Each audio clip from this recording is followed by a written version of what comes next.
Assalamualaikum warahmatullahi wabarakatuh. Perkenalkan, kami dari kelompok 13 yang beranggotakan saya sendiri, Fadila Febriani, NIM 192111059, yang kedua Lukman Hakim dengan NIM 192111061, dan yang terakhir Novita Dwi Safitri dengan NIM 202111270. Di sini kami akan menjelaskan mengenai general review mata kuliah Sosiologi Hukum. Bab pertama mengenai batasan sosiologi, sosiologi hukum, dan sosiologi hukum Islam. Sosiologi adalah ilmu yang membahas tentang masyarakat serta proses yang timbul dari hubungan sosial yang merupakan keseluruhan jalinan antara unsur-unsur sosial yang pokok, yakni kaidah-kaidah sosial, lembaga-lembaga sosial, kelompok sosial, serta lapisan sosial. Yang kedua mengenai hukum Islam dalam tarik-menarik antara wahyu dan akal. Di sini saya akan menjelaskan apa itu wahyu dan akal. Wahyu mengandung pengertian pemberian secara sembunyi-sembunyi dan cepat, sedangkan akal merupakan daya yang terdapat dalam diri manusia untuk dapat menahan atau mengikat manusia dari perbuatan jahat dan buruk. Dan selanjutnya bab 3 mengenai hukum dan moral. Di sini nilai moral dan hukum mempunyai keterkaitan yang sangat erat sekali. Nilai dianggap penting oleh manusia. Itu harus jelas, harus semakin diyakini oleh individu dan harus diaplikasikan dalam perbuatan.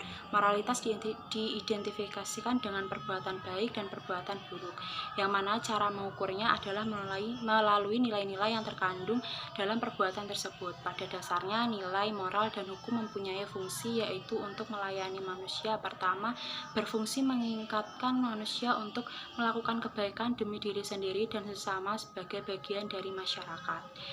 Selanjutnya, bab keempat mengenai hukum Islam pada zaman Nabi. Secara singkat dapat disebutkan bahwa model perkembangan Islam dan sistem hukumnya terbagi menjadi dua periode, yaitu periode Mekah dan periode Madinah. Karakteristik pada periode Makkah ditandai dengan penekanan terhadap pengajaran pokok-pokok agama Islam berupa tauhid dan keyakinan kepada Allah Ta'ala yang esa serta menjauhkan segala bentuk kesyirikan, sedangkan periode Madinah ditandai dengan tasyri' hukum-hukum Islam khususnya tentang hukum-hukum keluarga, perpolitikan, ketentuan pidana, dan hukum-hukum Islam lainnya. Bab kelima mengenai hukum Islam pada masa sahabat. Meninggalnya Nabi merupakan peristiwa yang tidak diharapkan di kota Madinah dan tentu saja mengejutkan para sahabat. 30 tahun pasca Nabi meninggal, persoalan umat Islam pada periode ini ditangani oleh para sahabat. Hukum Islam pada zaman Tabi'in. Era Tabi'in dimulai pada masa transisi kekuasaan pemerintah dan administrasi jatuh ke tangan Bani Umayyah yang dipimpin oleh Muawiyah bin Abi Sufyan pada 41 Hijriah yang berkelanjutan sampai awal kurun 2 Hijriah.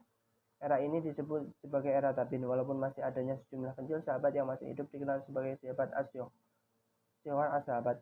Fatwa pada zaman Tabi'in masih mengambil tempat sebagai instrumen utama dan memperkembangkan konsep dan prinsip hukum Islam. Fatwa juga diperlukan jika adanya perubahan dan pembaharuan yang terjadi dalam masyarakat Islam yang membutuhkan komitmen hukum yang meluas. Selanjutnya, hukum Islam pada zaman Imam Mazhab. Dalam sejarah pertumbuhan berkembang hukum Islam, para ulama sepakat bahwa hukum Islam itu dibagi menjadi 5 periode. Yang pertama periode Rasulullah, selanjutnya periode sahabat, selanjutnya periode tabi'in, yang keempat periode taklid dan jamud, yang kelima periode kebangunan kembali. Hukum Islam pada zaman tauhid. Menurut Islam, istilah tauhid mengikuti pendapat orang lain tanpa mengetahui hujjah ataupun dalil kebenaran terhadap tersebut, dan suatu ungkapan yang mencerminkan suatu seseorang yang mengikuti orang lain, baik dalam pendapatnya maupun perbuatannya, meyakini tanpa melakukan penyelidikan dan pemikiran terhadap dalil.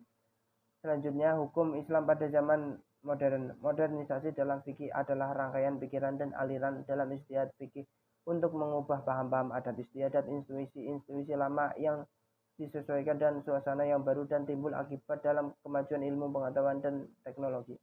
Perihal ini diperbolehkan ijtihad pada zaman modern ini adalah berkaitan dengan macam ijtihad yang diperlukan, ini terdapat dua macam ijtihad, yaitu ijtihad intaiki dan ijtihad insya'i. Kajian ijtihad dalam hukum Islam yang ditempuh oleh para ulama tersebut memiliki perbedaan dalam pendekatannya sehingga menimbulkan beberapa aliran baru, yaitu liberalisme, sufisme, sektarianisme, dan modern. Selanjutnya, Interaksi antara hukum dan gejala sosial dalam masyarakat. Interaksi adalah suatu hubungan saling mempengaruhi antara kedua belah pihak. Adapun faktor yang mempengaruhi interaksi sosial yaitu imitasi, sugesti, dan juga identifikasi dan simpati. Adapun gejala sosial menurut Sujono Sukanto adalah berbagai masalah, yaitu masalah ekonomi, biologis, psikologis, dan juga sosiologis. Dan adapun faktor yang mempengaruhi gejala sosial yaitu adanya penemuan baru, pertumbuhan penduduk, dan juga adanya konflik dalam masyarakat. Tema 11, Hukum Islam dan Perubahan Sosial. Hukum Islam memiliki karakteristik hukum yang bersifat universal, realistis, berdasarkan musyawarah, dan mendapatkan sanksi dunia dan akhirat. Perubahan sosial berarti segala perubahan yang terjadi dalam lembaga masyarakat yang mempengaruhi sistem sosialnya. Hukum lebih merupakan akibat dari faktor-faktor penyebab terjadinya perubahan sosial. Unsur konsep perubahan sosial yaitu perubahan sistem sosial dalam arti struktur sosial yang berlaku, perubahan sosial interaksi sosial, dan perubahan sosial nilai dan norma sosial. Tema 12, Hukum sebagai sarana merubah masyarakat. Hukum berfungsi sebagai pengendali sosial, sarana rekayasa sosial, dan untuk kesejahteraan sosial. Perubahan hukum dipengaruhi oleh 3 faktor, yaitu adanya kumulasi progresif dari penemuan-penemuan di bidang teknologi, adanya kontak atau konflik antar kehidupan masyarakat, dan adanya gerakan sosial. Tema 13, faktor-faktor yang mempengaruhi keefektifan hukum dalam masyarakat ada 5. Yang pertama, kaidah hukum itu sendiri yang memenuhi rasa keadilan dan kepastian hukum. Yang kedua, penegak hukum yang berintegritas dan profesional. Yang ketiga, sarana dan prasarana yang berfungsi dan bermanfaat. Yang keempat, kesadaran hukum masyarakat. Dan yang kelima, kebudayaan dalam masyarakat.